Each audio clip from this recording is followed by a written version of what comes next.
Hi BookTube, welcome to another non-fiction review. I blame the Divine Comedy for this video.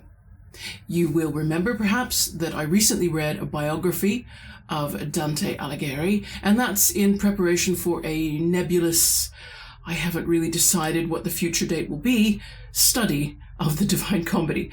However, while reading that biography, I came to understand that Dante, who lived from 1265 to 1321, was in fact a contemporary of the English king Edward I, 1239 to 1307. And I was embarrassed because I realized that probably Dante knew more about King Edward I than I did, and it seemed it was time to fix that problem.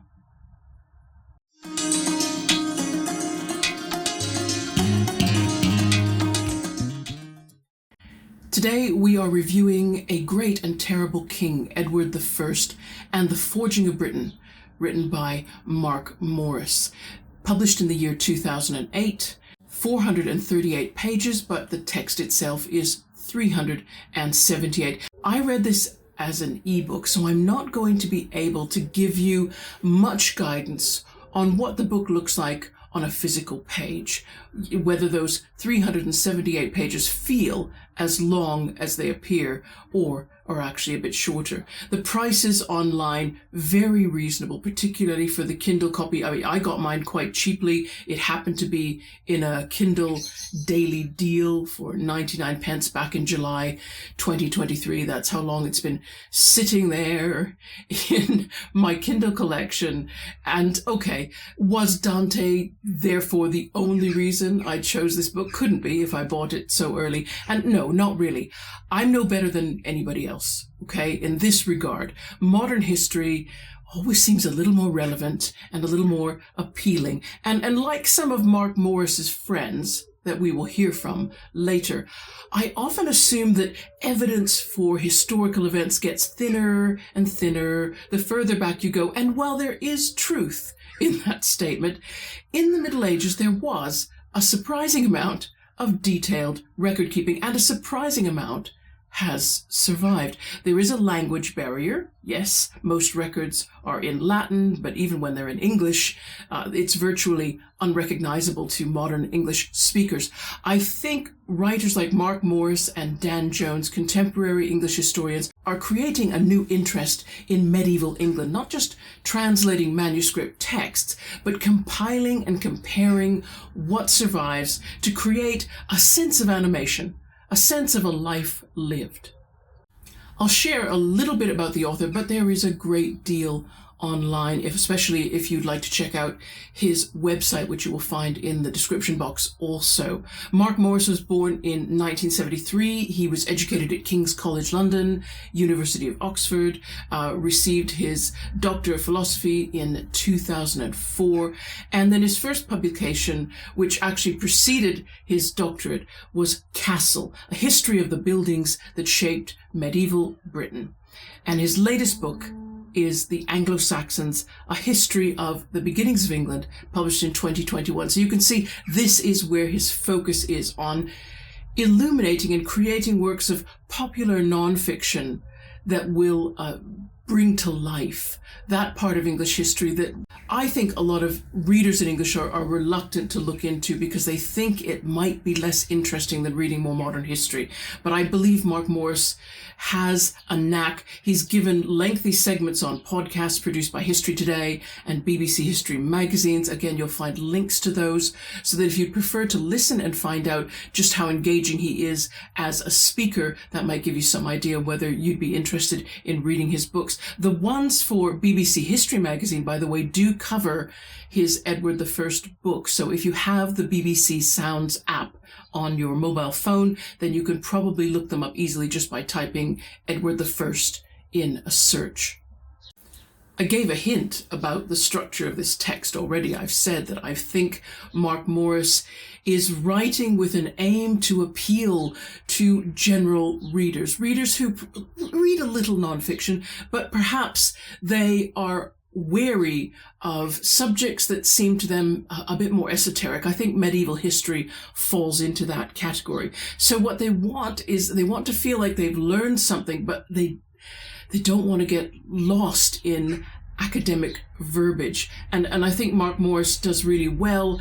He doesn't sacrifice detail, but nevertheless, he writes with a narrative framework. That is, he goes in chronological order, which is, of course, how else do we want to hear the story of someone's life? And it does feel like being told a story, and yet the information is there, the detailed information is there. And I might add, this is an aside, I read most of this ebook while I was in flight. I was coming back from the trip to Vancouver.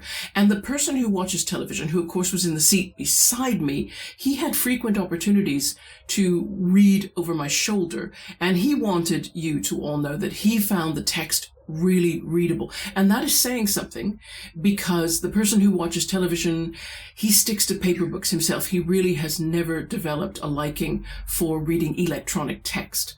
Resources are numerous in this book. It's the other reason that I would personally recommend it. There's such a lot more that you get with the text of the book. There are illustrations at the back. There are maps. And if you count the 1259 map of the British Isles, which isn't really a map, but it shows you the extent of geographical knowledge at the time.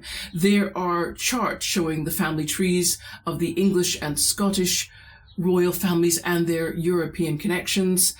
There are acknowledgements in the preface. There's a 14-page bibliography plus another 4 pages of references for the illustrations. There's 38 pages of notes. There's 68 pages of subject index. And then there is a list of abbreviations used. It's a thorough piece of work. And Marc Morris stresses in the preface that his book will be the first biography of Edward I in over 100 years to be organized chronologically. And he names more recent biographers, and they choose to present their information in a series of themed chapters that kind of discuss Edward I as lawmaker, or Edward I as diplomat, or Edward I as crusader. I wasn't aware of just the volume of records which have survived from the 12th century, not only royal records, but those that were kept by nobles privately or by church institutions, such as monasteries. And to give you an idea of how much, I'm now reading from page 11 of the preface. The second question that has usually been put to me concerns the nature of evidence for writing the biography of a medieval king, and specifically its quantity. Well, in general, people tend to presume that there can't be very much, and imagine that I must spend my days poking around in castle muniment rooms, looking for previously undiscovered scraps of parchment. Sadly, they are mistaken. The answer I always give to the question of how much evidence is more than one person could look at in a lifetime. From the early 12th century, the kings of England began to keep written accounts of their annual expenditure, and by the end of the century, almost every aspect of royal government. Each time a royal document was issued, be it a grand charter or a routine writ, a copy was dutifully entered onto a large parchment roll. Meanwhile, in the provinces, the king's justices kept similar rolls to record the proceedings of the cases that came before his courts. Miraculously, the great majority of these documents have survived and are now preserved in the National Archives at Kew near London. Some of them, when unrolled, extend to 20 or 30 feet, and their number is legion. For the 13th century alone, it runs to tens of thousands. Mercifully, for the medieval historian, the most important have been transcribed and published, but even this printed matter would be enough to line the walls of an average-sized front room with books.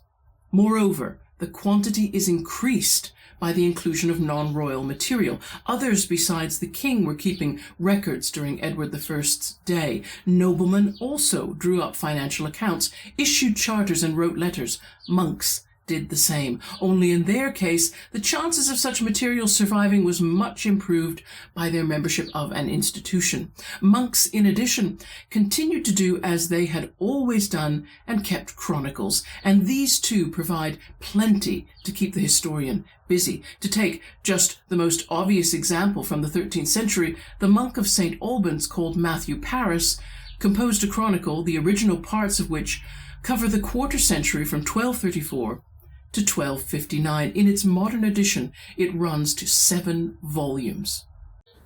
For this summary section, I'm just going to focus on a few areas which, for me, were highlights in this biography.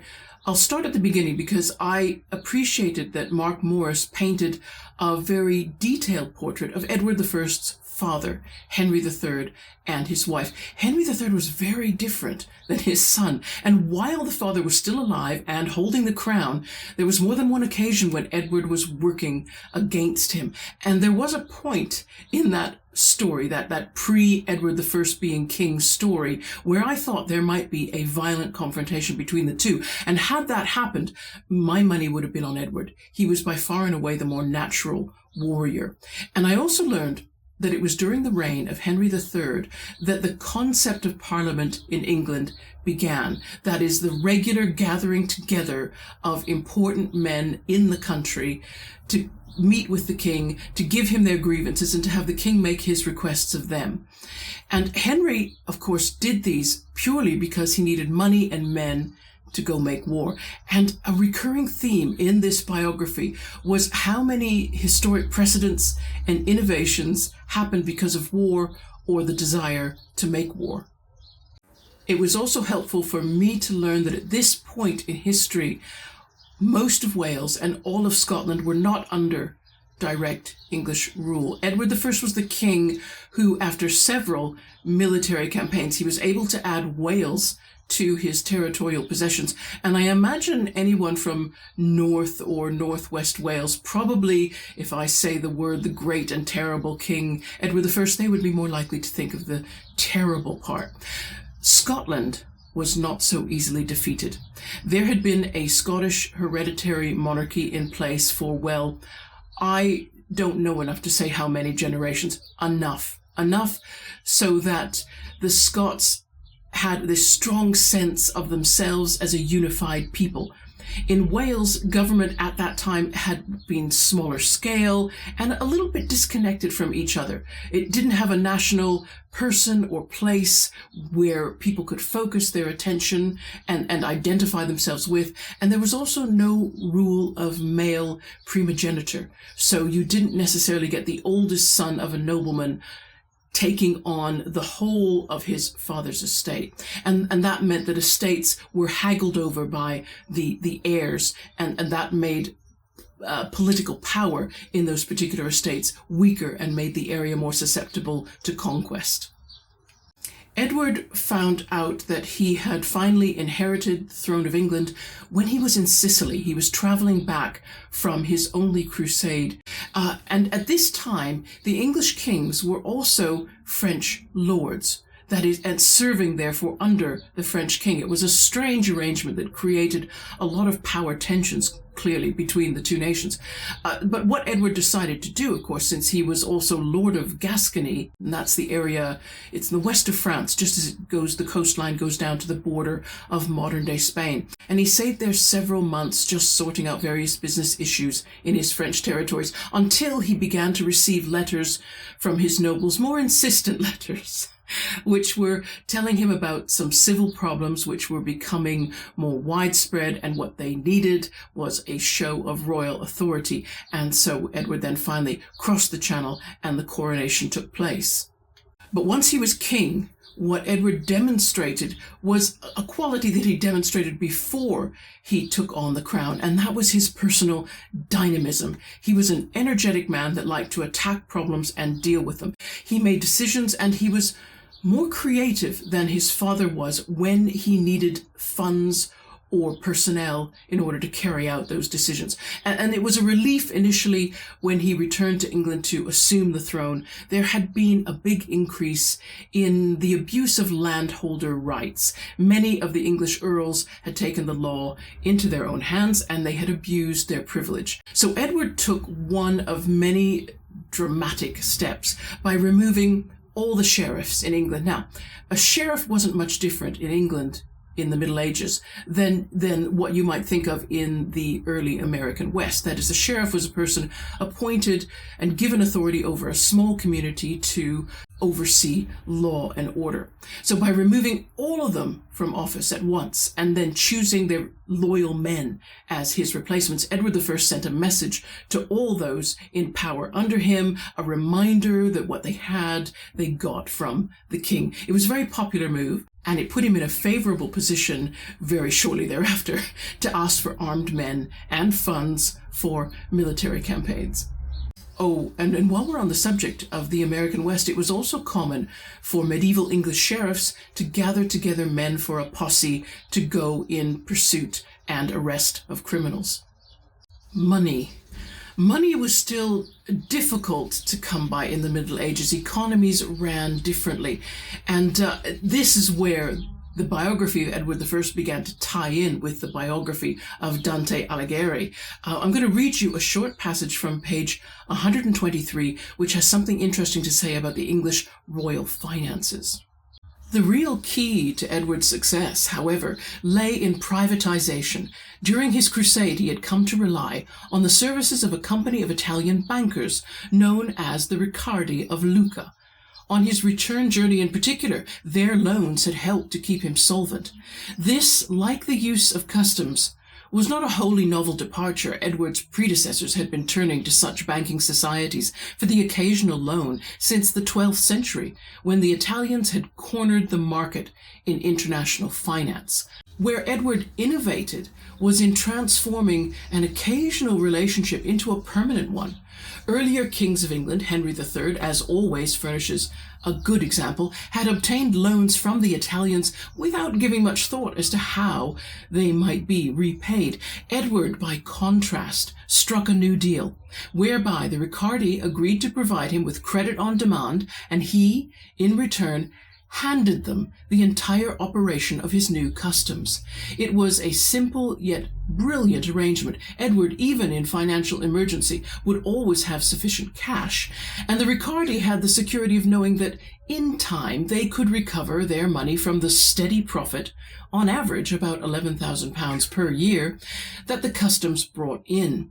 It was not a cheap system as far as the crown was concerned. The Riccardi probably charged interest at something like 33%, but for the guarantee of liquidity, it was worth every penny. By knitting together two existing ideas, customs and Italian loans, Edward had solved the problem of hand-to-mouth finance that had blighted his father's reign. What this short passage confirmed for me was something that Alessandro Barbero said in his biography of Dante, that the Italians were very aware of what was going on in England. It made me wonder whether Dante's family, being moneylenders themselves, whether they benefited in any way from Edward I and his permanent loan arrangement. Everything that I've said so far tends to tip the balance toward a description of Edward's greatness, and so I feel I need to balance that. It would be a lopsided account that didn't mention the ways in which he was also terrible. At this time in history, the Catholic Church forbade Christians to charge interest on loans, which in turn made it difficult for individuals to get credit because not many people were willing to lend if they didn't get interest on that debt. And yet there was a need, and the only people permitted to provide it were European Jews. Edward's treatment of the Jews was cruel. It was extremely cruel, which might seem to be saying nothing unique because Jews were cruelly treated right across Europe. What made Edward's cruelty stand out was that he ruled an island. He ruled a place that was not easy to flee. Edward's father had already weakened the economic stability of the English Jewish communities with arbitrary fines and additional taxes that he didn't have to justify, he could simply impose.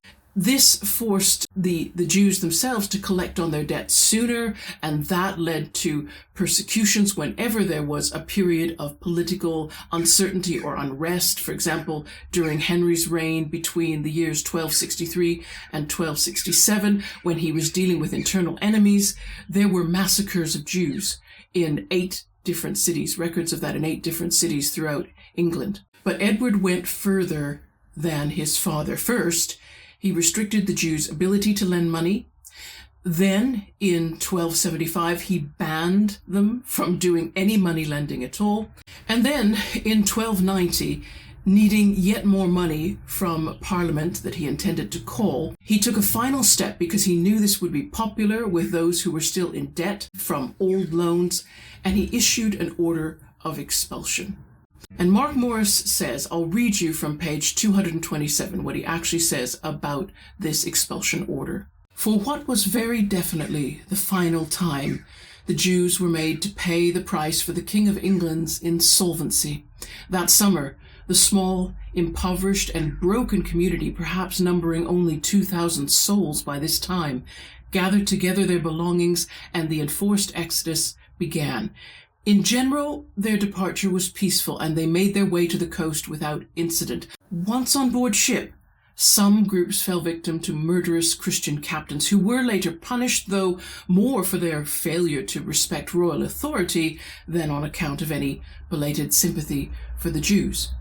Marc Morris says their departure was generally peaceful, but I feel sure, although I wasn't able to find it, that he later mentions incidents of private individuals attacking Jewish families as they were trying to get to the coast to leave England because they believed they were aiding the king. Anti-Semitism was a public and very strong and strongly expressed prejudice. Edward was really just pandering to that by going ahead with the expulsion order, but it does show how harsh he could be with anyone he perceived as an enemy.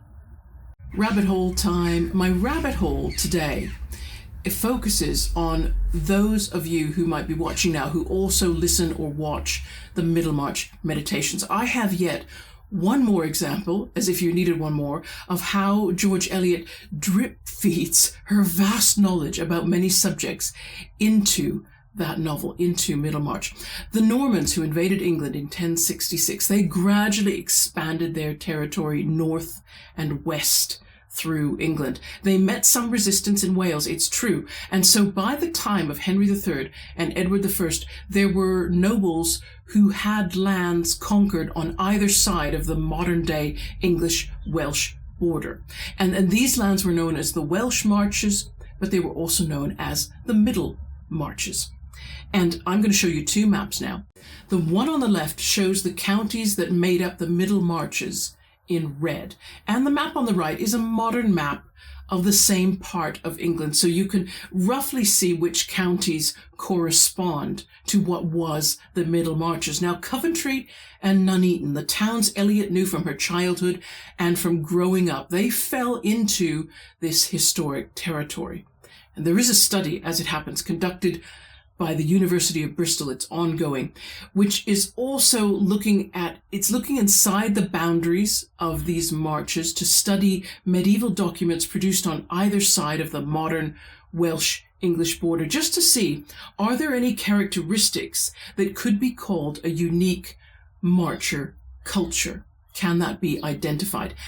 And while it's true that the town of Middlemarch is fictional, and it's got no precise location, by choosing the name Middlemarch, Eliot was dropping a pretty big hint for those who knew their history, and she was narrowing the possible location down to a small cluster of Western English counties that hug the Welsh border. And that's the review done. A reminder to everybody, there will not be a video midweek, so look out for my next review, which will be a fiction review next Sunday. In the meantime, I hope everybody has good reading, however you define that. If it's good for you, it's good. And I'll look forward to seeing you again in a few days' time. Take care. Bye-bye.